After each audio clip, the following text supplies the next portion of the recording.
Greetings from South Korea. I am Arirang News AI anchor. Here is the news making headlines today. President Lee Jae-myung has begun his first trip to Europe since taking office, aiming to deepen ties with the European Union and key partners across the continent. His first stop is Belgium, which has had the 125 years of diplomatic relations with Korea as of this year. After meeting with members of the Korean community on Tuesday, Lee is scheduled to hold talks with Belgian Prime Minister Bart de Wever in Brussels on Wednesday morning. In the afternoon, Lee is set to meet European Council President Antonio Costa and European Commission President Ursula von der Leyen. After Belgium, Lee will travel to Italy, the Vatican, and France. Korea's benchmark Kospi bounced back sharply on Tuesday, closing at 8,096.93, up 8.18% from the previous session. The rebound recovered much of the previous day's losses, when the Kospi plunged more than 8% and the Kosdaq over 9%. A rebound in U.S. tech stocks overnight helped lift markets, with easing tensions in the Middle East also adding to the positive mood.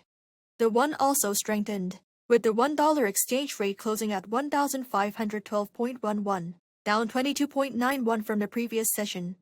Monies pledged by the government and central bank to respond firmly to excessive currency volatility helped calm markets. South Korea's first quarter economic growth came in even stronger than initially estimated, expanding at its fastest pace in over 5 years. According to the Bank of Korea on Tuesday, real GDP grew 1.8% from the previous quarter. This represents a 0.1 percentage point upward revision from earlier estimates, reflecting updated data on facility investment and private consumption.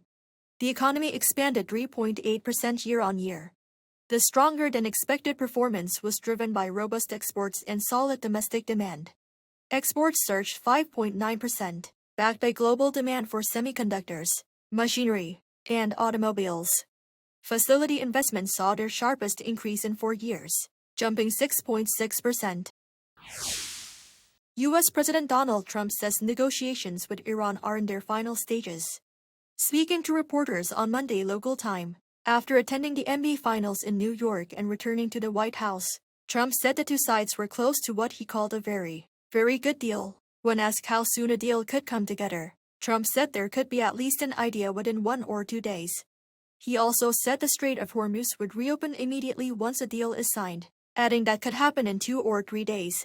Trump did not give a specific reason for his optimism, but reports say he made similar remarks during a phone call with Israeli Prime Minister Benjamin Netanyahu the previous day. Chinese President Xi Jinping has wrapped up his 2-day state visit to North Korea after meeting Kim Jong-un over lunch in Pyongyang. According to China's state-run Xinhua news agency, Xi said the two leaders reached an important consensus on developing bilateral relations in what Beijing calls a new era. He also said they exchanged in-depth views on safeguarding regional and global peace and stability. She added that both sides had deepened their mutual understanding and clarified the direction of future development. The visit was Xi's first trip to North Korea in 7 years. That is all from me today. Thank you for watching.